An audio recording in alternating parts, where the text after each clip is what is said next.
చదువుదాం పరిశుద్ధ గ్రంథమైన బైబిల్లో నుండి యోనా గ్రంథం. యోనా గ్రంథము 2వ అధ్యాయం 5వ వచనం చదవాలి.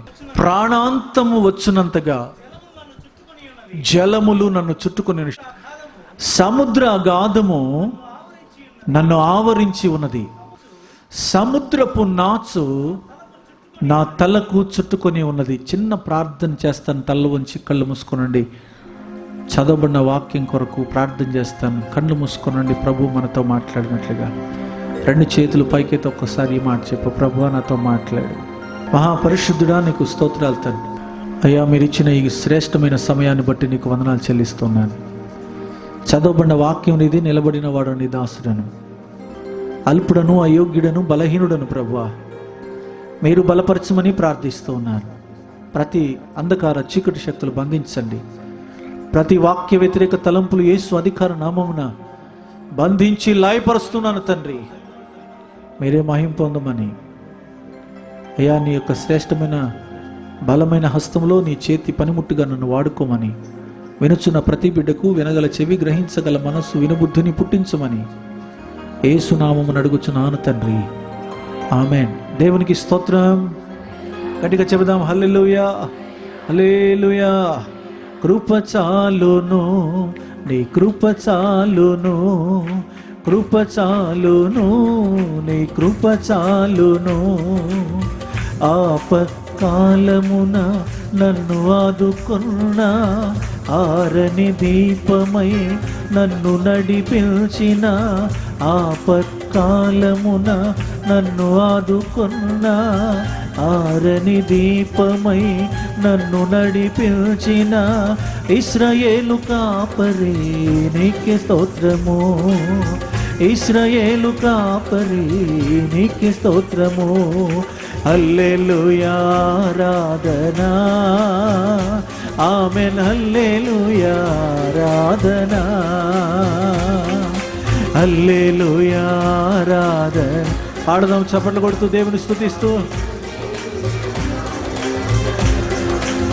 శ్రమల పాలై చెదరిన గుండెతో వంచన చేసిరి నమ్మిన వారు, శ్రమల పాలైతి చెదరిన గుండెతో వంచన చేసిరి నమ్మిన వారు. మేలాయను నాకు ప్రతి శ్రమ, మేలాయను నాకు ప్రతి శ్రమ, నీ కృపయే నన్ను బలపరచెను, నీ కృపయే నన్ను బలపరచెను. పాడదామా. హల్లెలూయా, ఆరాధనా, ఆమేన్. హల్లెలూయా, ఆరాధనా, హల్లెలూయా, ఆరాధనా, ఆమేన్. హల్లెలూయా, ఆరాధనా. కృప చాలును, నీ కృప చాలును, కృప చాలును, నీ కృప చాలును. ఆపత్కాలమున నన్ను ఆదుకున్న, ఆరని దీపమై నన్ను నడిపించిన, ఆపత్కాలమున నన్ను ఆదుకున్న, ఆరని దీపమై నన్ను నడిపించిన ఇశ్రాయేలు కాపరి నీకే స్తోత్రము, ఇశ్రాయేలు కాపరి. హల్లెలూయా, ఆరాధనా, ఆలెం. హల్లెలూయా, ఆరాధనా,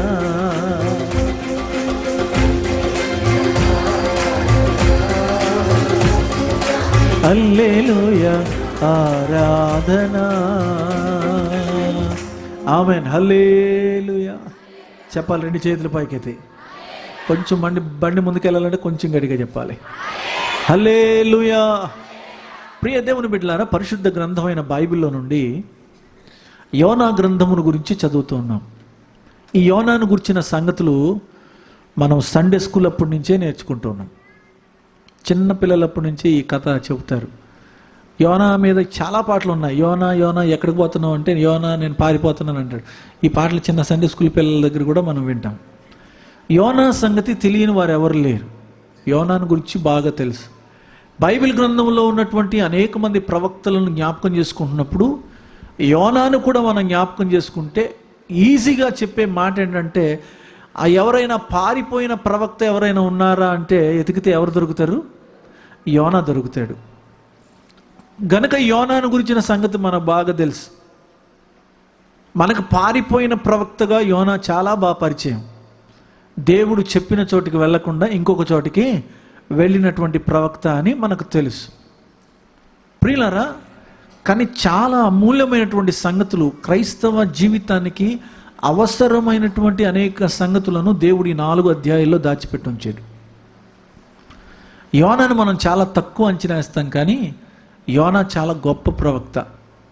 దేవుని సన్నిధిలో బహు ఘనత కలిగిన వాడు, ఘనతగా ఎంచబడినటువంటి వాడు భక్తుడైన ప్రవక్త అయిన యోనా. అసలు ఇతని చరిత్ర ఏంటి?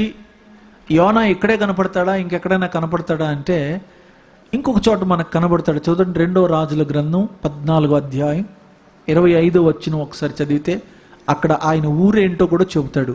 చదవండి ఒకసారి. 2వ రాజుల గ్రంథం 14:25. చెప్పు నాయన. గర్హపెరు ఊరివాడైన అమిత్తయికు పుట్టిన తన సేవకుడైన యోనాను ప్రవక్త. చాలండి, దేవునికి స్తోత్రం చెల్లిద్దాం. అక్కడ అతని అడ్రస్ అంతా మనకు కనబడుతుంది. ఏ ఊరికి చెందినవాడు, ఏ ప్రాంతానికి చెందినవాడు, ఎవరి కుమారుడు అన్న సంగతి అక్కడ ప్రస్తావించబడింది. ప్రియులా, బైబిల్ గ్రంథంలో ఇటు చూడండి, నా వైపు ఇంటికి వెళ్ళి చదువుకోండి. నేను ఇంకా మిగతాయి అక్కడ వదిలేయాలి దాని సంగతి. ఇటు వినాలి నా మాటలు. బైబిల్ గ్రంథంలో 3 గ్రంథాలు సాతాను చాలా అర్థం కాకుండా కన్ఫ్యూజ్ చేసేసినటువంటి గ్రంథాలు 3. 1 ఆదికాండం, 2 యోనా గ్రంథం, 3 ప్రకటన గ్రంథం. ఈ 3 కూడా అర్థం కాకుండా క్వశ్చన్ చేసి కలవరపరిచేశాడు సాతాను. ఆదికాండం మనం ప్రారంభ వాక్యం చదివితే, ఆది యందు దేవుడు భూమి ఆకాశములను సృజించాను. అలా చెబితే దేవుని వాక్యం అలా రాయబడుంటే, వీడు డార్విన్ సిద్ధాంతాన్ని కనిపెట్టించి ఒకటితోటి మొత్తం మనుషులందరూ ఎక్కడి నుంచి వచ్చారని చెప్తున్నాడు, కోతి నుంచి వచ్చారని చెప్పి మొత్తం దేవుని సృష్టిని అబద్ధముగా మార్చేశాడు సాతానుడు. అందులో 2వ సంగతి మనం గమనిస్తే, వ్రాయబడిన మాట యోనా గ్రంథంలో మనం చూస్తే, యోనాని ఒక చేప ఎలా మింగేసిందండి, ఎలా మింగుతుందండి అని ఒక అనుమానాన్ని సాతాను ప్రతి మనసులో కూడా పెట్టేశాడు. యోనా గ్రంథంలో ఇలా కన్ఫ్యూజ్ చేశాడు. ప్రకటన గ్రంథం దగ్గరకు వచ్చేటప్పటికి ప్రకటన గ్రంథంలో రాయబడిన మాటలు ఎవరికి అర్థం కాకూడదని అసలు ప్రకటన గ్రంథమే చదవకుండా చేశాడు సాతాను. వాడి చరిత్ర అంతా అందులో రాయబడింది కనుక అసలు ఆ సంగతులే కనబడకుండా దానిని ధ్యానించకుండా చేశాడు సాతాను. కానీ బైబిల్ గ్రంథంలో క్రైస్తవ విశ్వాస జీవితానికి యోనా చాలా అమూల్యమైనటువంటి మాదిరి, లేకపోతే అద్భుతమైన సంగతులను తన యొక్క గ్రంథంలో మనకు కనబడతాయి. ఇంకొక మరి ప్రాముఖ్యమైన సంగతి చెప్పన, యేసు ప్రభు వారు కూడా ఎప్పుడు ఏ ప్రవక్తతోటి తనను పోల్చుకోలేదు, కానీ ఒక యోనా గురించి మాత్రమే ఆయన పోలిక చేసి మాట్లాడాడు. యోనాను జ్ఞాపకం చేసుకుంటూ, యోనా చేప కడుపులో 3 రోజులు ఎలా ఉన్నాడో, నేను మనుష్య కుమారుడు కూడా భూగర్భములో అలాగే 3 రాత్రులు 3 పగళ్ళు ఉంటాడు అని యోనా ప్రవక్తను కోట్ చేస్తూ చెప్పాడు యేసుప్రభు వారు కూడా. అంటే ఎంత ఘనమైనటువంటి జీవితాన్ని, ఎంత ఘనమైన పరిచర్యను యోనా చేస్తుంటాడో మనం అర్థం చేసుకోవచ్చు. దేవునికి స్తోత్రం చెబుదాం. ఇక్కడ వరకు నా మాట్లాడదామైతే దేవునికి స్తోత్రం చెప్పాలి, గట్టిగా చెప్పాలి హల్లెలూయా. యోనా అనే మాటకు గువ్వ లేదా పావురము అని అర్థం. పావురం ఎంత నిష్కల్మషమైందో, గువ్వ ఎంత నిష్కల్మషమైందో, యోనా యొక్క పరిచర్య, యోనా యొక్క జీవితం కూడా అలాగే దేవుడు ఆశీర్వాదకరంగా ఉంచాడు. అనేక రాజుల ఎదుట యోనాను నిలబెట్టి దేవుని యొక్క వాక్కును అందించాడు దేవుడు. మరి ఎంత మాట్లాడుతున్నారు కదా పాస్టర్ గారు, మరి యోనా ఎందుకు నినివే వెళ్ళమని చెప్తే తర్షీష్కి వెళ్ళాడు అని మీరు క్వశ్చన్ చేయొచ్చు. ఇప్పుడు ఎందుకు యోనా నినివే వెళ్ళలేదు? దేవుడు నినివే వెళ్ళమని చెప్తే నినివే వెళ్ళలేదు ఎందుకు? ఆ ప్రశ్న కూడా జవాబు చెప్తాను. ఎందుకు నినివేకు యోనా వెళ్ళలేదు అంటే, నినివే పట్టణస్థులందరూ కూడా అష్షూరీయులు, అష్షూరు సంబంధమైనటువంటి వారు. ప్రపంచంలో క్రూరులు ఎవరైనా ఉన్నారు, దుర్మార్గులు ఎవరైనా ఉన్నారు, దుష్టులు ఎవరైనా ఉన్నారు అని అంటే అశ్షూరీయుల కంటే గొప్పవాడు ఇంకెవడు లేడనమాట. దుర్మార్గతలోను దుష్టత్వంలోను భయంకరమైన క్యారెక్టర్ కలిగిన వారిలో అశ్షూరీయులను మించిన వారు ఎవరు లేరు. నినివే పట్టణంలో ఉన్నవారు అశ్షూరీయులే గనక యోనా యొక్క కోపం ఏంటంటే, ఒకవేళ నేను వెళ్ళి సువార్త ప్రకటిస్తే దేవుని మాట వారు విని మారు మనసు పొంది బాగుపడిపోతారేమో, వాళ్ళు బాగుపడిపోతే వారు చేసిన పనులకు శిక్ష వారికి విధించబడదు, వారు ఖచ్చితముగా శిక్ష అనుభవించాలి అని మనసులో అనుకుని నినివే వెళ్లాల్సిన వాడు ఎటు బయలుదేరి వెళ్ళాడు? తర్షీషుకు వెళ్ళిపోయాడు. నినివేకు సువార్త ప్రకటించడానికి ఇష్టం లేదు. రెండు ఉన్నాయి అందులో. ఒకటి భయపడ్డాడు, వెళ్తే చంపేస్తారేమో అని. ఒకటి, రెండు, వీళ్ళకు తగిన శాస్త్రి జరగాలి, వారు ఇంతవరకు జీవించిన జీవితానికి తగిన శిక్ష వారు అనుభవించాలి అని. అందుకే ఆఖరి అధ్యాయాల్లో మాట్లాడుతుంటే, నాకు తెలుసు ఇలా జరుగుతుందని, దేవుడు పశ్చాత్తాపడి వీళ్ళని క్షమిస్తాడని తెలుసు, అందుకే నేను నినివే పట్టణానికి రానని అంటాడు. దేవుడు నినివే పట్టణానికి వెళ్ళమన్నాడు, తను తర్షీషు పట్టణానికి బయలుదేరి వెళ్ళాడు. అతడు యొప్పే దగ్గరకు వచ్చి యొప్పే నుంచి ఒక టికెట్ తీసుకుని ఎక్కడికి బయలుదేరి వెళ్తున్నాడు? తర్షీషుకు వెళ్తున్నాడు. తర్షీష్ అంటే ఇప్పుడు మన దేశం, మన భాషలో మనం చెప్పుకోవాలంటే స్పెయిన్. అప్పుడు తర్షీష్ అని పిలువబడేది, ఇప్పుడు స్పెయిన్ అని పిలువబడుతుంది. అతడు నినివే ప్రయాణం చేయాలి అంటే 500 మైళ్ళు ప్రయాణం చేసి వెళ్ళాలి ఉత్తర దిక్కుకి. కానీ అతని ప్రయాణం ఇంకో మార్గంలో పెట్టుకున్నాడు. తర్షీషు ప్రయాణం చేసి వెళ్తున్నాడు. తర్షీషు వెళ్ళాలంటే 2500 మైళ్ళు వెళ్ళాలి. 500 మైళ్ళు ఈజీయా? 2500 ఈజీయా అనకండి. గుడుగుడు అనుకోండి, చెప్పాలి స్పష్టంగా. 500 మైళ్ళే ఈజీ కదా. కానీ 500 మైళ్ళు వెళ్ళడానికి ఇష్టం లేదు. దేవుడు చెప్పినటువంటి నినివే పట్టణానికి వెళ్ళడానికి మనసు లేదు యోనాకు. వెంటనే యొప్పేకి వచ్చాడు, టికెట్ కొనుక్కున్నాడు. టక్మని తర్షీషు వెళ్ళే ఓడ కనపడితే అందులో ఎక్కేశాడు, కూర్చున్నాడు. సండే స్కూల్ కథ చెప్తాను, జాగ్రత్తగా వినండి. ఎక్కేశాడు, కూర్చున్నాడు, వెళ్ళిపోతున్నాడు. దేవుడు ఎక్కడ ఉండమన్నాడో అక్కడ ఉండలేదు. దేవుడు ఎక్కడికి వెళ్ళమన్నాడో అక్కడికి వెళ్ళలేదు. దేవుడు ఏ స్థలంలో అతన్ని ఉండాలని కోరుకున్నాడో ఆ స్థలంలోనికి వెళ్ళలేదు. తన అనుకున్న ప్రకారంగా తన మార్గాన్ని తనే డిజైన్ చేసుకుని, తన త్రోవను తనే ఎన్నిక చేసుకుని ప్రయాణం చేసి వెళ్ళిపోతున్నాడు. ఎవరికి కనబడకూడదని ఓడ అమరమునకు వెళ్ళి ఏం చేస్తున్నాడు? రానే వచ్చింది పెద్ద తుఫాను, భయంకరంగా. ఆ తుఫాను దెబ్బకి ఓడ నావికుడికి ఏం చేయాలో అర్థం కావట్లేదు. ఉన్న సరుకంతా తీసి ఎందులో పడేస్తున్నారు? సముద్రంలో పడేస్తున్నాడు. ఓడ మునిగిపోతుందేమన్న భయం వారికి అందరికి ఉంది. కానీ మనోడు ఎక్కడున్నాడు? ఓడ అమరమున నిద్రపోతున్నాడు, భయం లేకుండా, ఏమి లేకుండా. ఓడ అమరమున నిద్రపోతున్నటువంటి యోనాను చూశాడు. ఓడ నావికుడి దగ్గరకు వచ్చేమన్నాడు, ఓయి నిద్రపోతా అన్నాడు. ఎవరిని? తన అడ్రస్ ఎంత బాగా చెప్పాడు తెలుసా? నేను జీవము గల దేవుని సేవకుడిని అని చెప్పాడు. మళ్ళీ అడ్రస్ అడిగితే, నేను మామూలు వ్యక్తిని కాదు, భూమి ఆకాశములకు సృష్టికర్త అయినా ఇదిగో దేవాది దేవుని యొక్క జీవము కలిగిన దేవుని యొక్క సైన్యములో, లేకపోతే దేవుని యొక్క సేవకుడిగా ఉన్నవాడిని నేను, మామూలు వ్యక్తిని ఏం కాదు. యోనాకు అర్థమైపోయింది. లేచి నిద్ర లేవగానే చీట్లు వేసేటప్పటికి ఎవరి పేరు మీద పడింది? యోనా పేరు మీద పడింది. అర్థమైపోయింది, ఈ తుఫాను ఎవరి వల్ల వచ్చింది? వినపడతల్లా, నా వల్లే వచ్చింది. కొన్ని కొంపలు తగలడిపోతా ఉంటాయి, ఎవరి వల్ల వాళ్ళకి బాగా తెలుసు. ఈ కొంప ఎవరి వలన తగిలిపడిపోతుంది అన్న సంగతి వాళ్ళకే బాగా తెలుసు అన్నమాట. నీ వల్లే నీ కుటుంబానికి, నీ ఇంటికి ఇలాంటి శిక్ష, ఇలాంటి శ్రమ వచ్చిందన్న సంగతి నీకు బాగా తెలుసు. ఒకప్పుడు చేసిన దానికి ఖచ్చితంగా మనం ఏం చేయాలి? ఇప్పుడు మాట్లాడాలి. అది అనుభవించక తప్పదు. యోనాకు అర్థమైపోయింది. అంత చెప్తున్నాడు, ఇదిగో ఈ తుఫాను వచ్చింది నా వల్లే. ఈ తుఫాను తగ్గాలంటే కూడా నా వల్లే. నీకు ఈరోజు ఒక మాట తెలియాలి. ఇంటిలో శ్రమలు, ఇంటిలో మానసిక వేదన, ఇంటిలో కష్టాలు, ఇంట్లో ఇదిగో నా వల్లే. నోరు బాగుంటే ఊరు మాట్లాడతలేదు ఎందుకు? అందరూ నేను బాగుంటే అందరూ బాగుంటారు అనుకుంటే అందరం బాగుంటాం. స్తోత్రం చెప్పండి. నేనే బాగుండాలనుకుంటే మొత్తం కొంపంతా నాశనం అయిపోద్ది. నేనే బాగుండాలనుకోకూడదు, నాతో పాటు అందరం బాగుండాలి అని కోరుకోవాలి ఎప్పుడు కూడా. దేవునికి మహిమ కలుగునుగా. ఈ తుఫాను వచ్చింది నా వల్లే గనుక నన్ను ఎత్తి సముద్రంలో పడేయండి అన్నాడు. నన్ను ఎత్తి కెనాల్లో పడేయండి అంటే ఊరుకుంటారు ఎవరైనా? కెనాల్లో పడే, నేను పడేను బాబా, నీ చావు నాకెందుకు అని అంటారా అనరా? నిన్ను చేతులారా నేను ఎత్తి సముద్రంలో పడేసి నిన్ను చంపిన భయంకరమైన పేరు నాకెందుకు అని అంటారా అనరా? యోనా అంటున్నాడు, మీరేం సందేహపడక్కర్లేదు, మీరేం భయపడక్కర్లేదు, ఈ తుఫాను వచ్చిందే నా వల్ల, ఓడ తిరగబడిపోక మునిపే నన్ను ఎత్తి అందులో పడేయండి అన్నాడు. అంతే. సరే, ఇంక నువ్వు అంతగానో అడుగుతున్నావు, మేము ప్రాణాలతో ఉండాలంటే నిన్ను అందులో పడేయమంటున్నావు కనుక ఎత్తి అందులో పడేశారు యోనా అందులో పడ్డాడు. అప్పటికే దేవుడు ఒక పెద్ద చేపను, పెద్ద మత్స్యమును, పెద్ద తిమింగలాన్ని రెడీగా పెట్టాడు. ఎవరి కోసం? యోనా కోసం. చక్కగా యోనా నీళ్లలో పడగానే ఆ తిమింగలం వచ్చింది, యోనాను మింగేసింది. 3 రోజులు యోనా ఆ చేప గర్భంలో, ఆ కడుపులో అలాగే ఉండిపోయాడు. చేప గర్భంలో, ఆ తిమింగలము గర్భంలో ఉండి ప్రార్థన చేస్తున్న ప్రార్థన మనము చదువుతూ ఉన్నాం. దేవునికి మహిమ కలుగును గాక. గట్టిగా చెబుదాం, అందరు చెబుదాం హల్లెలూయా. చెప్పాలి గట్టిగా హల్లెలూయా.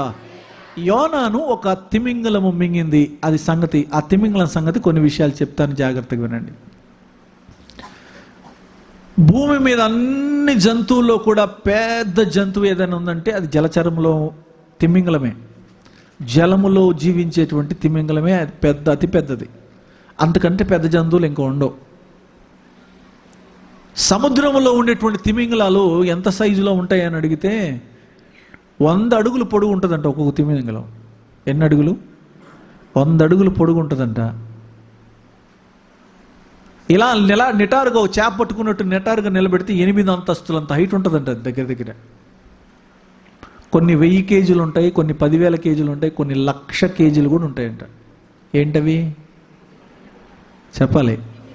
ఇది ఏం శాస్త్రం? ఇది ఏం శాస్త్రం అమ్మా? జువాలజీ, జంతు శాస్త్రమా? చదువుకోండి వెళ్ళి. ఇలా నిటారుగా ఒక వేలు నిలబెడితే, అంటే ఆ మత్స్యాన్ని, తిమింగలాన్ని నిలబెడితే 8 అంతస్తుల బిల్డింగ్ అంత ఎత్తు ఉంటుందంట అది పొడుగ్గా నిలబెడితే. అందులో యోనా ఎంత ఉన్నాడో మరి, అది మింగేస్తే. దేవుడు అంత పెద్ద తిమింగలానికి ఆజ్ఞ ఇచ్చాడు, ఇదిగో నా సేవకుడు సముద్రంలో పడవేయబడుతున్నాడు కనుక జాగ్రత్తగా 3 రోజులు అతన్ని దాచిపెట్టు, 3 రోజులు అతన్ని భద్రంగా ఉంచాలి.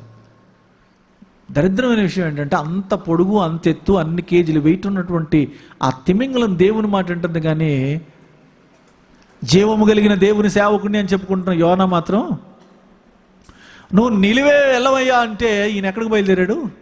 తర్షీషుకి బయలుదేరాడు. చాలాసార్లు మన జీవితాల్లో మనం ఉండవలసిన చోటులో మనం ఉండం. మనం ఎక్కడ ఉండాలో అక్కడ ఉండం. ఎక్కడి వరకు ఉండాలో అక్కడ వరకు ఉండం. ఎక్కడి వరకు మాట్లాడాలో అక్కడ వరకు మాట్లాడడం. ఏ ప్రదేశంలో విశ్వాసి ఉండాలో ఆ విశ్వాసి ఆ స్థలంలో ఉండడు. ఏ స్థానం వరకు మనం ఉండాలో అంతవరకు ఉండడు. అంతకు మించి ఎక్కువ ఆలోచిస్తావు కనుకే ఘోరమైనటువంటి పరిస్థితులు కొని తెచ్చుకుంటా ఉన్నాం. అంత పెద్ద విస్తారమైనటువంటి బలమైనటువంటి పొడుగు ఉండేటువంటి ఆ మత్స్యాన్ని, తిమింగలాన్ని దేవుడు యోనా కొరకు సిద్ధం చేసి ఉంచాడు. యోనాను టక్మని మింగేసింది, కడుపులో పెట్టుకోని ఉందన్నమాట. ఎన్ని రోజులు? 3 రోజులు. అక్కడికి వెళితేనే కానీ మనోడికి బుద్ధి రాలేదు. అక్కడ మోకరించి ప్రార్థన చేస్తున్నాడు, అయ్యా ఇదిగో నేను ఇక్కడ మోకరించా. చదువుదామా? 2వ అధ్యాయం 2వ వచనం నేను చదువునాను. నేను ఉపద్రవములో ఉంటిని, యెహోవాకు మనవి చేయగా ఆయన నాకు ప్రత్యుత్తరం ఇచ్చెను. పాతాళ గర్భములో నుండి నేను కేకలు వేయగా నా ప్రార్థన అంగీకరించి ఉన్నావు. నీవు నన్ను అగాధమైన సముద్రములో పడవేసి ఉన్నావు. ప్రవాహములు నన్ను చుట్టుకొని ఉన్నవి. నా అంతరంగములను కప్పి ఉన్నవి. నీ సన్నిధిలో నుండి నేను వెలివేయబడి నీ పరిశుద్ధాలయము చుట్టూ మరలా చూచుదును అనుకుంటుని. ప్రాణాంతము వచ్చునంతగా జలములు నన్ను చుట్టుకొని ఉన్నవి. సముద్ర అగాధములో నుండి నన్ను ఆవరించి ఉన్నది.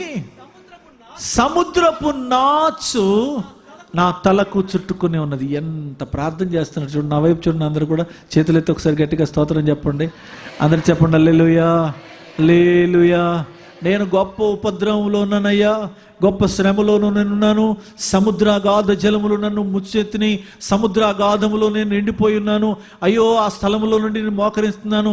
ఎక్కడికి వెళదామన్నా అక్కడ నువ్వు ఉన్నావయ్యా. అయ్యో, ఎక్కడ దాక్కున్నా నువ్వు నన్ను చూస్తున్నావయ్యా. ఇదిగో ఈ అగాధములో నుంచి నీకు మొరపెడుతున్నాను. నీ పరిశుద్ధాలయం చూడాలని నాకు ఉందయ్యా. ఎక్కడ అంటున్నాడు? మర్యాదగా నినివేలుంటే నీ కష్టాలు వచ్చిన కాదు కదా. నినివే వెళ్లకుండా ఉన్నందుకు చేప మింగేసింది. చేప కడుపులో ఉండి ప్రార్థన చేస్తున్నాడు. ఈరోజు నేను మీతో ఒక చిన్న విషయాన్ని చెప్పి త్వరగా ముగించడానికి ప్రయత్నం చేస్తాను. ప్రాణాంతము వచ్చినంతగా జలములు నన్ను చుట్టుకొని ఉన్నవి, సముద్ర అగాధము నన్ను ఆవరించి ఉన్నది, సముద్రపు నాచు నా తలకు చుట్టుకుంది. అంతవరకు సముద్రంలో పడేయగానే సముద్రములో ఉన్న నాచు ఎవరి తలకు చుట్టుకుందంట? చెప్పాలి. యోనా తలకు చుట్టుకుంది. సముద్రంలో ఎత్తి పడేశారు. ఎత్తి పడేయగానే సముద్రపు నాచంతా యోనా యొక్క తలకు చుట్టుకుంది. తలకు చుట్టుకునేటప్పటికల్లా ఈ బాధ భరించలేకపోతున్నాను అనుకునేటప్పటికల్లా ఈ తిమింగలం మింగేసింది. లోపలికి వెళ్ళి ఉన్నాడు. లోపల కూడా తన తలకంతా ఏముంది? సముద్రపు నాచుంది. అదే ప్రార్థన చేస్తున్నాడు. అయ్యా, ఇదిగో ఈ అగాధములో నేను ఉన్నాను, సముద్ర జలముల అగాధములో నేను ఉన్నాను. నా తలకంతా కూడా నాచు చుట్టుకుపోయిందయ్యా, నన్ను కాపాడాలి నువ్వే ప్రభు అని ఆ తిమింగలం కడుపులో ఉండి ప్రార్థన చేస్తున్నాడు ప్రవక్త అయిన యోనా. దేవునికి స్తోత్రం చెబుదాం, గట్టిగా చెబుదాం హల్లెలూయా. అందరు చెబుదాం హల్లెలూయా, హల్లెలూయా. నా తలకు నాచు చుట్టుకొని ఉన్నది అన్నాడు కదా. అదొక్క మాట చెప్పి నేను ప్రార్థన చేస్తాను. అన్ని విషయాలు వివరించుకోవడానికి మనకు టైం లేదు కనుక కొన్ని విషయాలు మాత్రం నేను మీకు జ్ఞాపకం చేస్తాను. నా తలకు నాచు చుట్టుకొని ఉన్నది అన్నాడు. తల అనగానే మనకు వచ్చేది ఏంటి? మన తలతో ఏం చేస్తూ ఉంటాం? చెప్పాలి. మాట్లాడతలేదు, అదే విషయం గట్టిగా చెప్పండి. ఆలోచన చేస్తూ ఉంటాం. తలలో పుట్టేవన్నీ ఏంటి? తలంపులు, ఆలోచనలు. మనుషుని యొక్క మనస్సు, మనుషుని యొక్క ఆలోచనలు, మనుషుని యొక్క తలంపులు తలలో నుండి పుడతాయి. యోనా అంటున్నాడు, నా తలకు నాచు చుట్టుకుని ఉందయ్యా అన్నాడు.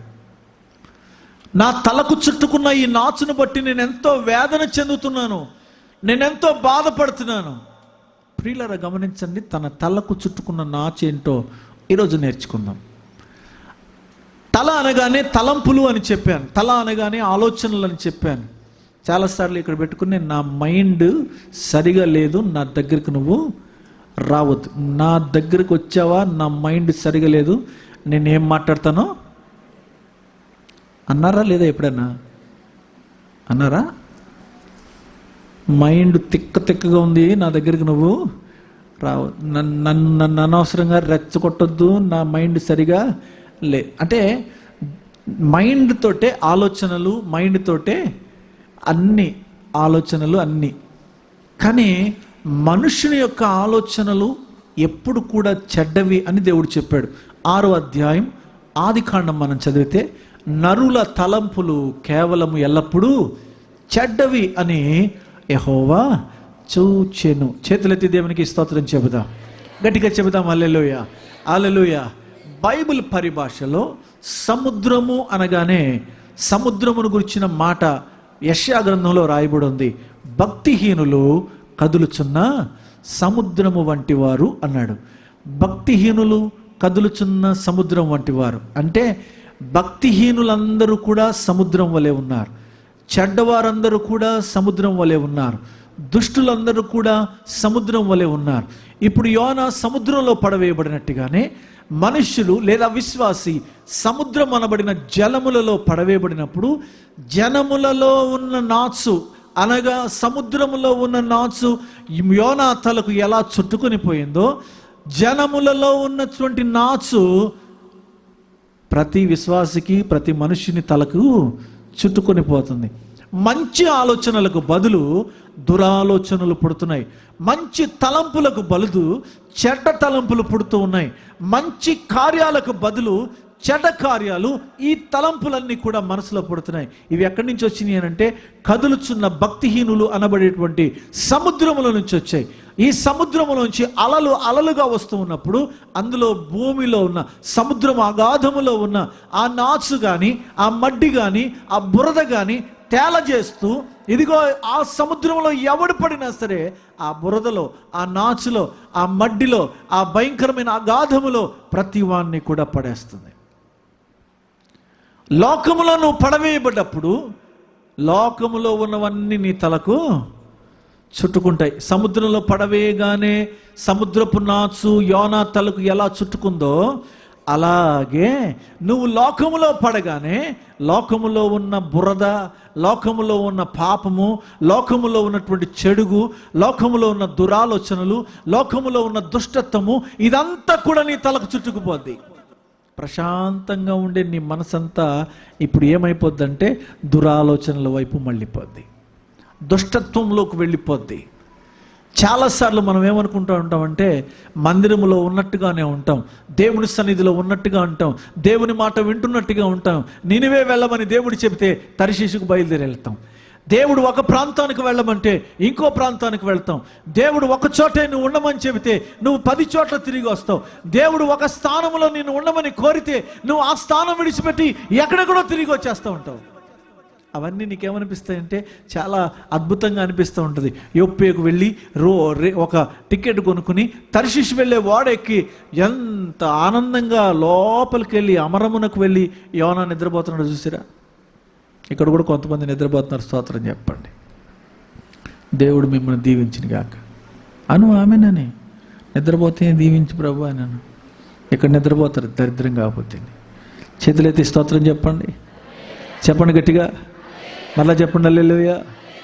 మీ పక్కన ఎవరైనా నిద్రపోతుంటే కొంచెం కదిలించండి. కదలలేదనుకోండి కొంచెం గట్టిగా గిల్లండి, సరిపోద్ది.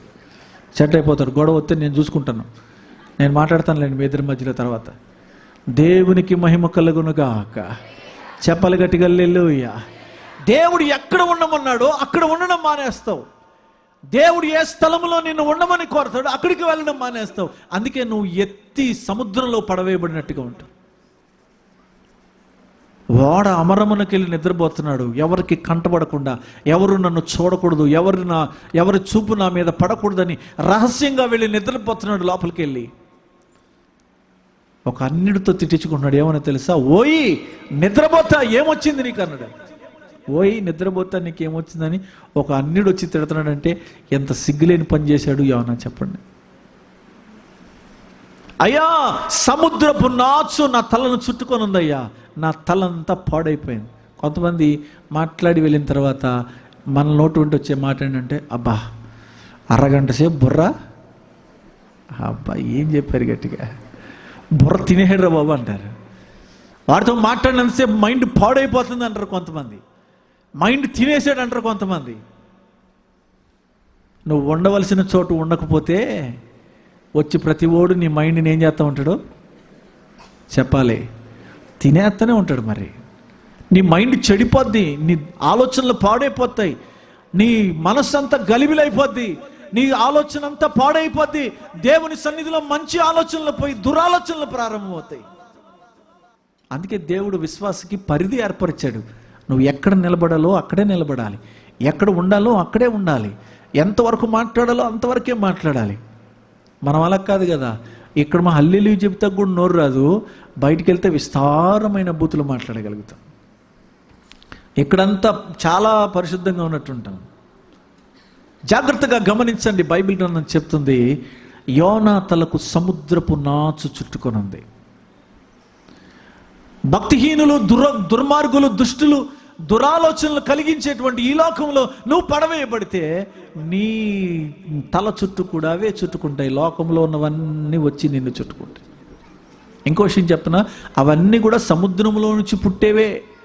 ఎవడో తీసుకెళ్ళి సముద్రం లేలే బురదని, ఎవడో తీసుకెళ్ళి సముద్రంలో వేయలేదు బురదని, ఎవడో తీసుకెళ్ళి నాచును సముద్రంలో వేయలేదు, ఎవడో తీసుకెళ్ళి మడ్డిని సముద్రంలో వేయలేదు.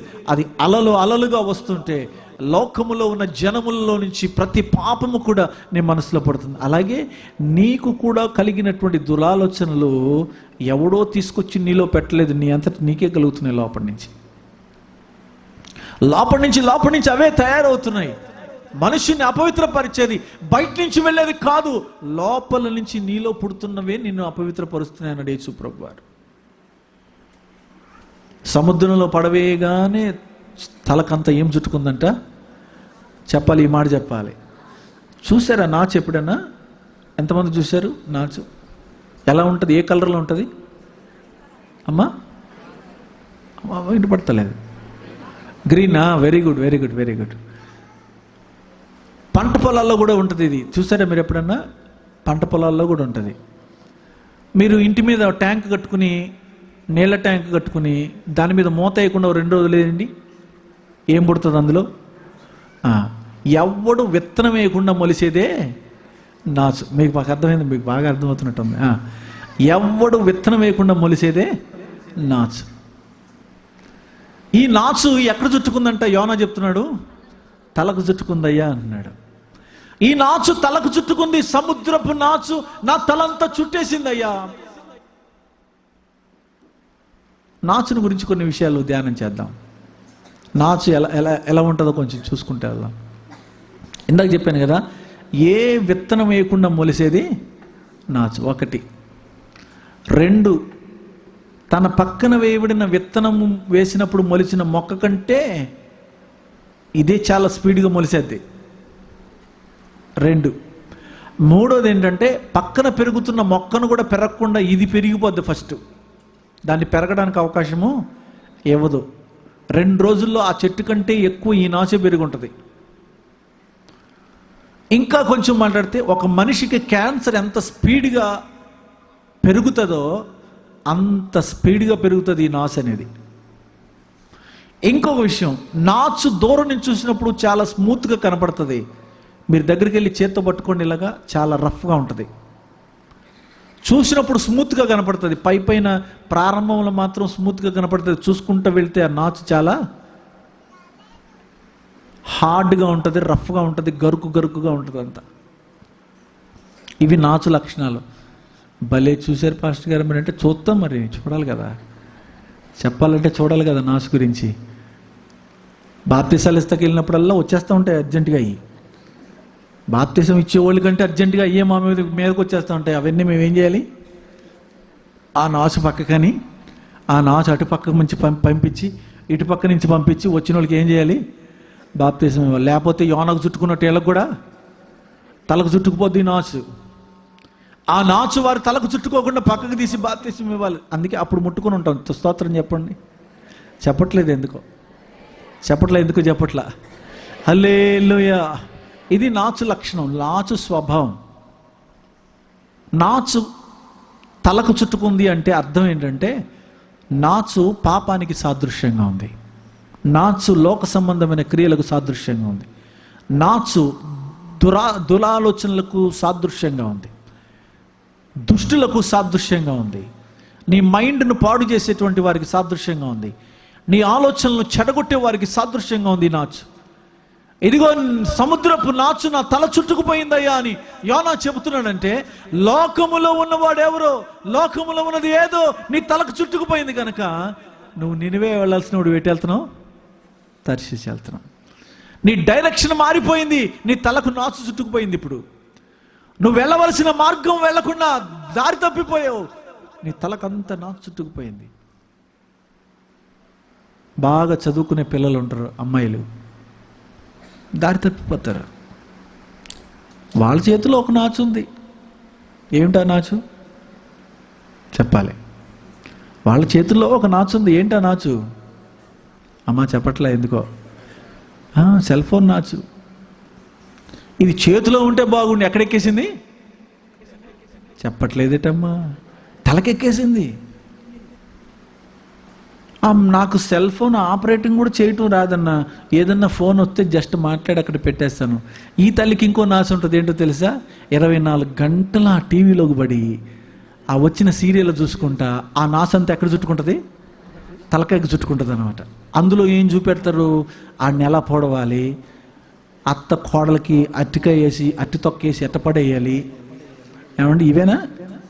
నవ్వుతారేటమ్మా మీరు? అవేనా ఉండేది? ఇంకేమైనా ఉంటాయా? ఎలా పడేయాలి, ఆమెని ఈమె ఎలా తిట్టాలి, ఆమెని ఈమె ఎలా పాడు చేయాలి, ఆ కుటుంబాన్ని ఈడు ఎట్ట నాశనం చేయాలి, ఈ కుటుంబాన్ని ఆడెట్ట పాడు చేయాలి. ఈ నాసంతా చూసి చూసి చూసి దేనికి ఎక్కేస్తుంది? అదే ప్రాక్టికల్గా చూపెడుతున్నాం మీ అత్త మీద, మీ కోడల మీద. హలో, ఉన్నారా? వెళ్ళిపోయారా ఎక్కడికన్నా? ఇంటి దగ్గరికి వెళ్ళారా? రండి రండి రండి, ఇక్కడికి వచ్చాను. వాట్సాప్లో మొన్న ఒక ఆయన నాకు పంపించాడు, ఒకటి చూశాను. ఓ ముసలాడు కర్ర పట్టుకుని టీవీ మీదకి వెళ్ళిపోతుంది, టీవీని కొట్టేస్తుంది. ఎందుకు కొడుతుందంటే ఆ టీవీలో క్యారెక్టర్ని కొడుతుంది వెళ్ళి. తలకి ఎంత ఎక్కిపోయింది నాసు, ఏమండి ఎంత చుట్టేసింది చూడండి తలకి. కర్ర తీసుకుని వెళ్ళి టీవీని కొట్టేస్తుంది. టీవీలో ఉన్న ఆవిడ మరి ఎందుకు కొడుతుందమ్మా, సబ్జెక్ట్ తెలదు కానీ మొత్తానికి.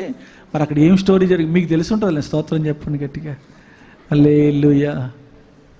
ఈ నాసంతా ఎవరికి చుట్టుకుంది?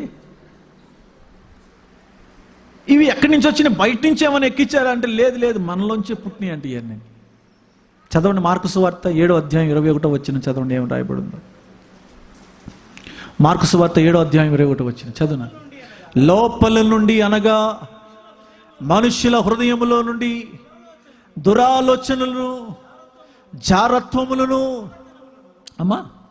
దొంగతనములను, నరహత్యలను, వ్యభిచారమును, లోభమును, పిసినార్తనం, చెడుతనమును, కృత్రిమమును, కామ వికారమును, మత్సరమును, దేవదూషణయు, అహంభావము, అవివేకమును వచ్చును. ఇవన్నీ ఎక్కడి నుంచి వస్తున్నాయి? ఈ చెడ్డవన్నీ లోపల నుండే వస్తున్నాయి. అంటే ఎవడు సెలైన్ ఎక్కించినట్టు ఎక్కించట్లా, నీకు లోపల నుంచే పుడుతున్నాయి. నువ్వు సముద్రంలో పడితే చాలు, ఆ నాసంతా నీ తలకి అదే చుట్టుకుంటుంది. ఎన్ని మాట్లాడి ఎన్ని చెప్పాడు చూడండి, అక్కడ చాలా విషయాలు చెప్పారు. ఇంటికి వెళ్ళి ఈరోజంతా మీరు చేయాల్సిన పని ఏంటంటే ఈ లిస్ట్లో ఏదైనా నాది ఉందా చూసుకోండి ఒకసారి, అంతే. ఏం పని పెట్టుకోకండి. అన్నం తినేసి ఒక గంట సేపు రెస్ట్ తీసుకుని ఈ లిస్ట్ చూడండి ఇంటికి వెళ్ళి. ఇందులో ఏదైనా నా తలకు చుట్టుకున్నది ఏదైనా ఉందా అని లిస్ట్ మొత్తం చెక్ చేసుకోండి. నరహత్య, ఎంత మాట అన్నారు పాస్టర్ గారు. నేను నరహత్య చేయటం ఏంటంటే అస్సలు అబ్బే మా ఇంటి 7 తరాలు ఇటు మా ఇంట్లో అసలు మనిషిని చంపినోడే. చంపేయడం అంటే కత్తి తీసుకుని వెళ్ళి చంపక్కర్లా. కొంతమంది అంటారు చూసారా, ఈరోజు ఇచ్చాను నా మాటలతోటి ఆ మనిషి సచ్చింది సగం అంటారు. నువ్వేం చేసినట్టు? మా తల్లే ఎంత ఏం తెలనట్టు అమాయకంగా చూస్తున్నా. ఇంకా నేను మాట్లాడుతుంటే నోరు ఎత్తలేదు అవతల, నా మాటలకి గొంతు మూసుకుపోయింది. నేను మాట్లాడుతుంటే నోరు అట్ట తెరవలేదు అసలు, నేను అట్ట కోసేసాను కత్తెట్టుకుని. ఎన్ని చెబుతావు తల్లి, ఎన్ని చెబుతావు సహోదరుడా? ఇది కాదా నరహత్య? ఈజీగా చెప్తాం, అస్సలు నరహత్య చేయలేదు. మా ఇంటి 7 ఇడితరాలు కత్తి పట్టినోడు లేడని అంటే నీ 4 జాలు పనికిమాలిన నాలుక, ఈ నాలుగుతో ఎంతమందిని చంపుతున్నావు రోజును? ఒక్కరి నోటి వెంటనే మృదువైన మాట రాదే, కృప కలిగిన మాట రాదే, ప్రేమ కలిగిన మాట రాదే, ఒకరికి బాధ కలిగించకుండా మాట్లాడే మాట నీ నోటి వెంట రాదే. ఇది ఎక్కడి నుంచో రాట్లా, నీలోంచే వస్తుంది. ఎందుకంటే నీ తలకేం చుట్టుకుంది? నాచు చుట్టుకుంది. సముద్రపు నాచు నీ తలకు చుట్టుకుంది. ఎన్ని దురాలోచనలు పుడుతున్నాయో తెలుసా నీకు? ఎన్ని దురాలోచనలు పుడుతున్నాయో. ఎప్పుడైనా దురాలోచనలు వచ్చినాయా నీకు? పాస్టర్ గారండి, గత వారంలో ఎవరి గురించి నేను చెడ్డగా ఆలోచించలేదండి అన్నవారు స్తోత్రం చెప్పండి.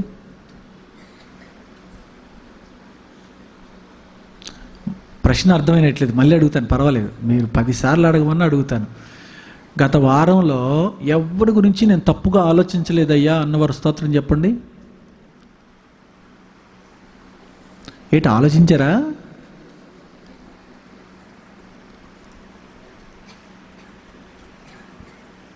ఏమోలేండి, మీ విజ్ఞతకే వదిలేశాను. రోజుకి ఎన్నిసార్లు ఎవరి గురించి ఎన్ని తప్పుడుగా ఆలోచిస్తున్నావో. పైకి మళ్ళీ భక్తి చేస్తున్నాం, బైబిల్ పట్టుకుంటున్నాం, ప్రార్థన చేస్తున్నాం, దేవుని స్తుతిస్తున్నాం, దేవుని ఆరాధిస్తున్నాం. అదే నాలుగుతో అనేక మంది గురించి చెడ్డగా దురాలోచనలు చేస్తున్నాం. అందుకే కీర్తనాకారుడు మొదటి కీర్తనలో చెప్పాడు కదా, దుష్టుల ఆలోచన చెప్పున నువ్వు నడవద్దు, నీ తలకాయకు చుట్టుకున్న నాచును బట్టి నువ్వు నడవద్దు, పాపుల మార్గంలో నువ్వు నిలవద్దు, అపహాసకులు కూర్చున్న చోట నువ్వు కూర్చోవద్దు. నీకొకటే డ్యూటీ, దివారాత్రము దేవుని ధర్మశాస్త్రాన్ని ఆనందించాలంతే. దేవునికి మహిమ కలుగునుగాక. చేతులెత్తి స్తోత్రం చెబుదాం. హల్లెలూయా.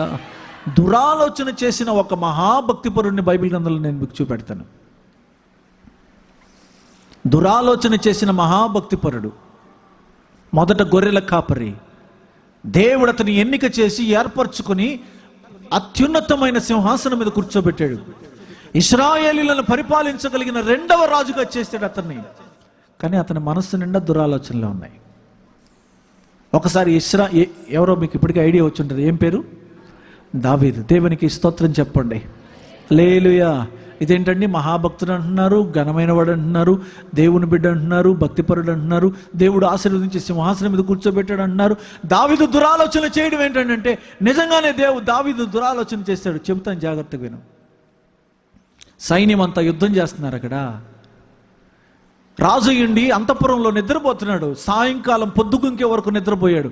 పొద్దుగుంకే వేళ నిద్రపోయి లేచి గోడ మీద తిరుగుతూ ఉన్నాడు. మిద్దె మీద అటు ఇటు తిరుగుతూ ఉంటే మిద్దె మీద నుంచి తొంగి చూస్తే స్నానము చేయి స్త్రీ ఒకటి అతనికి కనబడింది. చూడగానే ఆమె మీద ఆశపడ్డాడు. ఇదిగో ఆమె నాకు కావాలి అని కోరుకున్నాడు. ఓకే, రాజు కనుక కోరుకోవడంలో తప్పు లేదు. కానీ ఆమె ఇంకొక అతని యొక్క భార్య, అది తప్పు. ఎంత దుర్మార్గంగా దావీదు ఆలోచించాడో చెప్తాను చూడండి జాగ్రత్తగా ప్రియులారా. వెంటనే ఆమె ఎవరు, ఆమె భర్త ఎవరు మొత్తం ఎంక్వైరీ చేశాడు. మొత్తం తెలిసిపోయింది. ఎవరు అని అడిగితే ఊరియా భార్య అయిన బెత్షెబ ఆమె పేరు. ఆమె యొక్క భర్త పేరు ఊరియా అని తెలుసుకున్నాడు. ఊరియా ఎక్కడ ఉన్నాడు అని అడిగితే యుద్ధములో చాలా విరోచితమైన పోరాడుతున్నాడు, బలమైన సైనికుడిగా పోరాడుతున్నాడు అని తెలుసుకున్నాడు. అంతే. వెంటనే కబురు పెట్టి రప్పించాడు ఊరియాని. ఊరియా వచ్చావా అంటే, వచ్చానయ్యా. చిత్తం ప్రభు, చెప్పండి అయ్యా, ఏం చేయమంటారంటే, ఎంతసేపు అని యుద్ధం చేస్తావు ఊరియా? ఇంకా చాలు నువ్వు యుద్ధం చేసింది ఇప్పటి వరకు, వెళ్ళి నీ భార్యతో సంతోషంగా ఉండన్నాడు. లోపల ఇంకొకటి ఉంది, పైకి ఇంకొకటి మాట్లాడుతున్నాడు. నువ్వు వెళ్ళు, నీ భార్య అయినటువంటి బెత్షెబతో సంతోషంగా గడుపు, యుద్ధం తర్వాత చేసుకుంది కానీ అన్నాడు. బయలుదేరి వెళ్తుంటే ఈ ఊరియా చెప్పిన సమాధానం నాకు తెలిసి సరిగ్గా మాట్లాడితే దావీదుని చెంప మీద కొట్టినట్లు లెక్క. ఏమన్నాడు తెలుసా ఊరియా? అయ్యా, నా సైన్యం అంతా అక్కడ యుద్ధం చేస్తుంటే ఇశ్రాయేలు వారును యూదా వారును గుడారములలో నివసించుచూ ఉండగా యోవాబు నా ఏలిన వాడగు నీ సేవకులను దండులో ఉండగా భోజన పానములు చేయుటకును నా భార్య యొద్ద పండుకొని ఉండుటకును నేను ఇంటికి పోదునా? నీ తోడు, నీ ప్రాణము తోడు, నేను అలాగూ చేయను, నేను యుద్ధానికే వెళ్తానన్నాడు. చేతులెత్తి దేవునికి స్తోత్రం చెప్పండి. అమాయకుడు పాపం ఊరియాను వెళ్ళి సంతోషంగా ఇంట్లో గడుపంటే, లేదయ్యా, దండుపేటలో అందరూ గుడారాల్లో ఉన్నారు, అందరూ ఆహారం లేకుండా ఉన్నారు. యోవాబును నా యజమానుడు యుద్ధం చేస్తున్నాడు, సైనికులంతా యుద్ధం చేస్తున్నారు, వాళ్ళందరూ అక్కడ ఉండగా నేను ఇక్కడ ఏం చేయనయ్యా? ఇది నేను చేస్తే తప్పయ్యా. దావీదుకి ఏమనిపిస్తుంది? చెంప మీద కొట్టినట్టే ఉంది. ఇప్పుడు దావీదు ఏం చేస్తున్నాడు? ఇంట్లో బాగా తిని పడుకుని మేడ మీద తిరుగుతూ, కుదురుగా ఉండకుండా మేడ మీద తొంగి చూసి పాపము చేస్తున్నాడు, దురాలోచన చేస్తున్నాడు, దౌర్భాగ్యమైన ఆలోచన, నాచు. ఇదిగో దావీదు తల్లను చుట్టుకుని ఉంది. దావీదు ఇంకా ఎంత క్రూరంగా ఆలోచిస్తున్నాడు, దురాలోచన చూడండి. ఓకే ఊరియా, నువ్వు యుద్ధం చేస్తానంటున్నావు కదా, ఇదిగో నువ్వు వెళుతూ నేను రాసిచ్చే ఉత్తరాన్ని యోవాబుకి అని చెప్పాడు. ఉత్తరంలో ఏం రాశాడు తెలుసా? ఈ ఊరియాను నువ్వు సైన్యములో మంచిగా యుద్ధం జరిగే ప్లేస్లో ఫ్రంట్ రోలో పెట్టి ఎలాగైనా చంపించేయి అని ఉత్తరం రాసి యోవాబుకి, ఆ ఉత్తరం మడత పెట్టి ఎవరి చేతికి ఇచ్చాడు? ఊరియా చేతికే ఇచ్చి, తన చావు, తన మరణాన్ని అతడే తీసుకెళ్ళేటట్టు మళ్ళా యోవాబు దగ్గరికి తన చావు కబురు అతనే తీసుకెళ్ళాడు ఊరియా. ఎంత దుర్మార్గంగా ఆలోచించాడండి దావీదు. ఎక్కడికి వెళ్ళిపోయింది? గొర్రెలు కాస్తున్నప్పుడు యెహోవా నా కాపరి, నాకు లేమి కలుగుదని పాట పాడిన పాట. యెహోవాయే నా ఆశ్రయ దుర్గమును పాట పాడిన దావీదు భక్తి ఏమైపోయింది? దావీదు జీవితం ఎందుకంత పతనం అయిపోయిందంటే, ఇదిగో సముద్రపు నాచు నా తలను. ఈరోజు నీవేదో సంపాదించుకోవడానికి, ఏదో పొందుకోవడానికి, నీ శరీర సౌఖ్యం కొరకు, నీ శరీర సుఖము కొరకు, నీ శరీర కోరికలు తీర్చుకోవడానికి, శరీర సంబంధమైనటువంటి వాటిని పెంపొందించుకోవడానికి ఎన్ని దురాలోచనలు అనే నాచు నీ తలను చుట్టుకుందో ఒకసారి పరిశీలన చేయి. దేవుని మందిరానికి వస్తున్నావు, స్తుతిస్తున్నావు, ఆరాధిస్తున్నావు, పాటలు పాడుతున్నావు, దేవుని మహింపరుస్తున్నావు, దేవుని సన్నిధిలో భక్తి కలిగిన వారిని నటిస్తున్నావు, దేవుని కొరకు బ్రతుకుతున్నట్టుగా కనబడుతున్నావు, ప్రతి చోట బైబిల్ పట్టుకునే కనబడుతున్నావు. కానీ హృదయంలో మాత్రం మనసులో ఏముంది? తలకంతా ఏం చుట్టుకుందంట? దావీదంత భక్తిపరుడు, దావీదంత గొప్పవాడు, కానీ తలకేం చుట్టుకుంది? పాపం అనే నాచు చుట్టుకుంది. అగాధములో ఉండి యోనా ప్రార్థన చేస్తున్నాడు, అయ్యా సముద్రపు నాచు నా తలకు చుట్టుకొని ఉంది, ఎలాగైనా ఈ అగాధము నుంచి నన్ను విడిపించయ్యా, ఈ పాపము నుంచి నన్ను విడిపించయ్యా. నా మైండ్ అంతా పాడైపోయిందయ్యా, నా మైండ్ అంతా పాడైపోయింది. ఎవడో నిన్ను పాడు చేస్తున్నాడు, మైండ్ అంతా పనికి మాలిన చాటింగ్లు చేసి నీ మైండ్ని డైవర్ట్ చేసేస్తున్నాడు. ఇప్పుడులో ఉరిశిక్ష విధించక్కర్లే ఎవరికి, వాళ్ళ చేతిలో ఉన్న సెల్ తీసేసుకుంటే చాలు, ఓ వారం తర్వాత వాళ్ళే చచ్చిపోతారు ఆటోమేటిక్గా. మనమేం పెద్ద కష్టపడక్కర్లేదు, సెల్ తీసేసుకుంటే చాలు, అంతే. వాళ్ళే పిచ్చోళ్ళు అయిపోయి తిరుగుతారు, మెంటలు వచ్చేస్తారు అన్నమాట. పిచ్చోళ్ళలాగా తిరుగుతూ ఉంటారు వాళ్ళే. ఆ టైంలో కరోనా వచ్చింది కదా, గుర్తుందా? స్తోత్రం చెప్పండి. ఇక్కడే ఉంటే స్తోత్రం చెప్పండి అందరూ, ఇక్కడే ఉంటే గట్టిగా చెప్పండి. నా మాటలు అర్థమవుతుంటే హల్లెలూయా చెప్పండి. కరోనా వచ్చింది, గుర్తుందా మీకు? 2 సంవత్సరాల క్రితం. గుర్తులేదు, మర్చిపోయారా? గుర్తుపెట్టుకోండి తల్లి. ఏమొచ్చింది? కరోనా వచ్చింది. ఓ పక్క మందులు లేవురా అని ఏడిసి ఆ ఇంజక్షన్ లేదు, ఈ ట్యాబ్లెట్ లేదు, ఈ ఇంజక్షన్ లేదని ఏడుతుంటే సగం మంది మగోళ్ళు ఎందుకు పిచ్చోళ్ళు అయిపోయారు తెలుసా? ఎందుకు పిచ్చోళ్ళు అయిపోయారు తెలుసా? బార్ షాపులు తెరుత్తలేదని వీడికి పిచ్చి వచ్చేసిందంట. నాలుకేం దొరుకుతలేదంట. కరోనా సంగతి ఎట్టుపోయిందో తెలియదు, వీడికి ఏం తెరుత్తలేదని బాధ. వీడి మైండ్ అంతా ఏమెక్కేసింది? నాచు ఎక్కేసింది అంతే. ఏమన్నా ఇంకా దరిద్రమైన విషయం చెప్పనా? లాక్డౌన్ అని కొద్ది రోజులు ఆపేసి లాక్డౌన్ తీసేయగానే ఏ షాపు దగ్గర లేని బారులు తీరే లైను ఎక్కడుంది? బార్ షాప్ దగ్గరే ఉంది. టీవీలో చూపెడుతున్నాడు న్యూస్లో, కేవలము వీళ్ళందరూ ఈ తాగే వస్తువులు తాగేదాన్ని కొనుక్కొచ్చుకోవడానికి ఎంతమంది లైన్ నిలబడ్డారో చూడండి వీడియో చూపెడుతున్నాడు. చూస్తే అది ఎంత దూరం ఉందో, మన సందు కాదు కదా, ఆ చివరి వరకు ఉంది ఎక్కడికో, అంత లైన్ క్యూ నిలబడ్డారు. ఇంకా దారుణం ఏంటంటే పోలీసులు సెక్యూరిటీ. మళ్ళీ ఇంకా విచారకరమైన విషయం చెప్తాను, నీచమైన సంగతి. పురుషుల లైన్ ఎంత ఉందో స్త్రీల లైన్ కూడా తలకంతా ఏం చుట్టుకుపోయింది. నిన్నే చూశాను, ఒక ఆయన ఆ కళ్ళు సీసా పార్సిల్ తీసుకెళ్తున్నాడు ఇంటికి.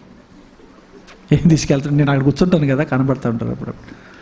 అప్పటికే ఆన్ అయిపోయి ఉన్నాడు, మళ్ళీ చేతులు ఏం పట్టుకెళ్తున్నాడు? స్పెషల్గా పార్సిల్ తీసుకెళ్తున్నాడు ఇంటికి.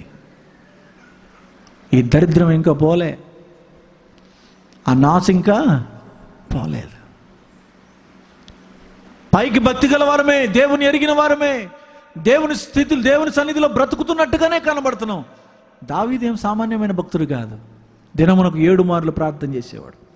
ఎంత పశ్చాత్తాపడి రోధించి ఏడ్చాడో తెలుసా? తను చేసిన పాపం కోసం.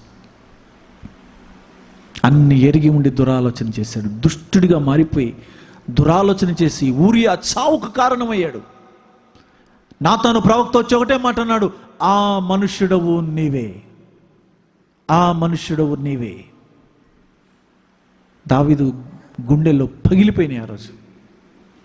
ఈరోజు దేవుని యొక్క సన్నిధిలో ఉన్న నా ప్రియ సహోదరి సహోదరుడా, యోనా ప్రార్థన చేసినట్టు ఈరోజు నువ్వు నేను ప్రార్థన చేయాలి.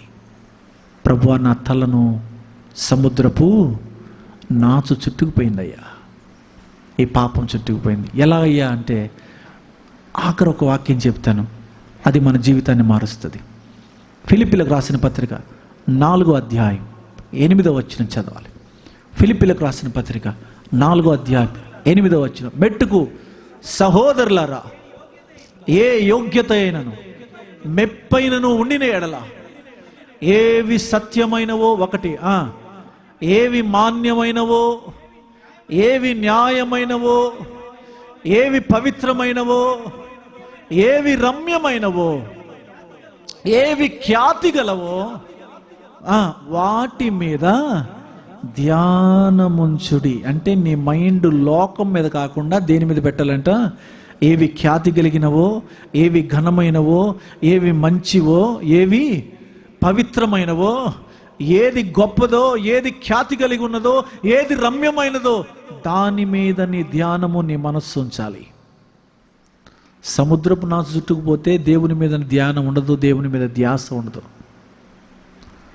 ఈరోజు నీ మనస్సు పాపపు బంధకముల చేత విడిపించబడితే, పాపపు నాచు నీ జీవితం నుంచి తొలగించబడితే, ఇదిగో ఒక శ్రేష్టమైనటువంటి మాన్యమైనదేదో, ఖ్యాతి కలిగిందేదో, రమ్యమైందేదో, పవిత్రమైందేదో గుర్తు పెట్టుకొని దాని మీదకి నీ మనస్సు వెళ్ళని. ప్రభువా, నీ వాక్యమునకు మించినది ఇంకేది లేదు. దేవునికి స్తోత్రం చెల్లిద్దాం. లేకపోతే మార్కు సువార్త 7వ అధ్యాయం 21వ వచనంలో చెప్పబడినట్టుగా మనుష్యుని లోపలి నుంచి వచ్చినవే మనుషుని ఏం చేస్తున్నాయి? అపవిత్రపరుస్తున్నాయి. ఇవన్నీ పెట్టుకొని బ్రతుకుతావు. దేవుని సన్నిధిలో ఈరోజు ఒక మంచి సమర్పణ చేయి. ప్రభువా, నా తలకు చుట్టుకున్న నాచు నేను కడిగేసుకుంటాను, నీ రక్తం వలన దాన్ని శుద్ధి చేసుకుంటాను, నీ కొరకు బ్రతుకుతాను ప్రభు అని ఒక మంచి సమర్పణ చేయి. ప్రభు నిన్ను దీవించి ఆశీర్వదించిన గాక. ఆమెన్. ప్రార్థన చేస్తాను. వీలు కలిగిన వారందరూ కూడా మోకరించండి. మోకరించడానికి వీలు లేకపోతే నువ్వు లేచి నిలబడొచ్చు ప్రభు సన్నిధిలో. Praise the Lord. Hallelujah.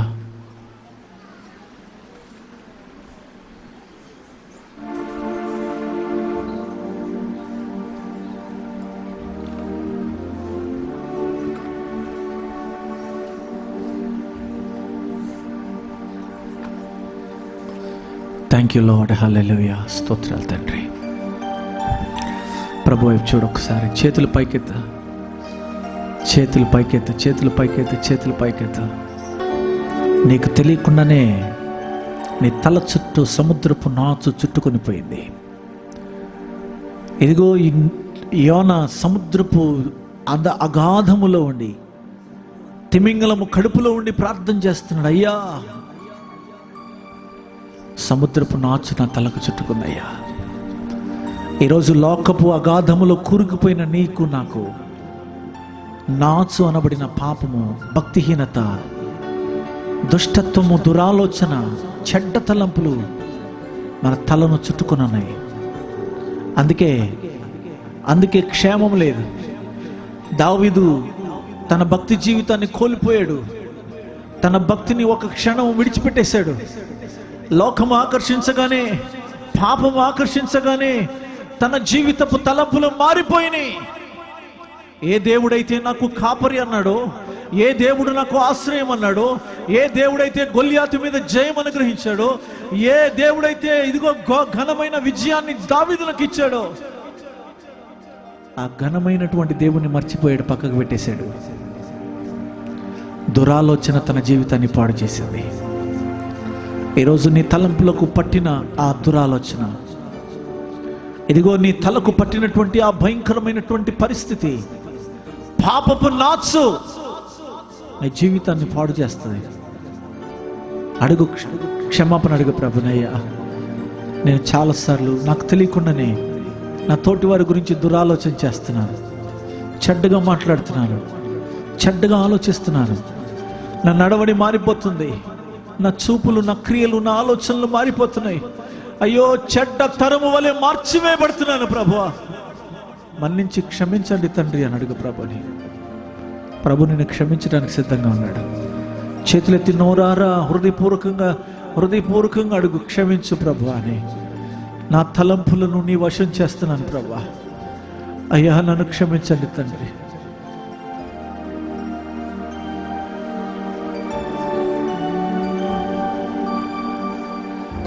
Thank you Lord. Hallelujah. నే చేసి తిని ఘోరమైన పాపం, నా దోషములు నిన్ను శిక్షించెను. నే చేసి తిని ఘోరమైన పాపం, నా దోషములు నిన్ను శిక్షించెను. కొరడాలు చెల్లని వీపునంత చీల్చెనే, కొరడాలు చెల్లని వీపునంత చీల్చెనే. రక్తధారలే ఏరులై పారెనే, రక్తధారలే ఏరులై పారెనే. ఏమీర్చలేనయ్య నీ రుణమును, నే తీర్చలేనయ్య నీ రుణమును.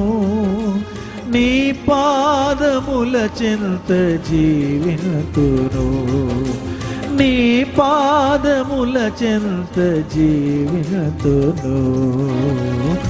ఎంత జాలి యేసయ్యా, ఎంత కరుణ నీ దయా, ఎంత జాలి,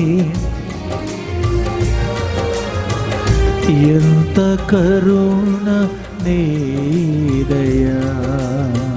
విరిగితివయ్యా సిలువలో నాకై, నలిగితివయ్యా మధ్యాహ్న ఎండలో. విరిగితివయ్యా సిలువలో నాకై, నలిగితివయ్యా మధ్యాహ్న ఎండలో.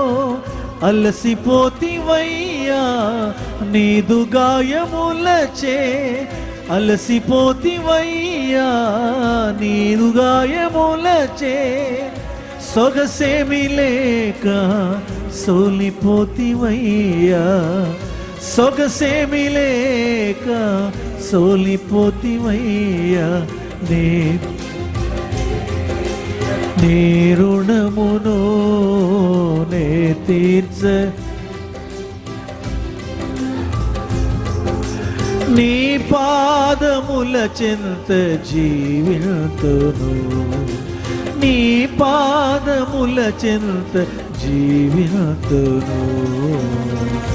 ఎంత జాలి యేసయ్యా, ఎంత కరుణ నీ దయా. ఎంత జాలి యేసయ్యా, ఎంత కరుణ నీ దయా. పాపినైన నన్ను బ్రోవా, సిలువయాగ మైతివా, సిలువయాగ మైతివా.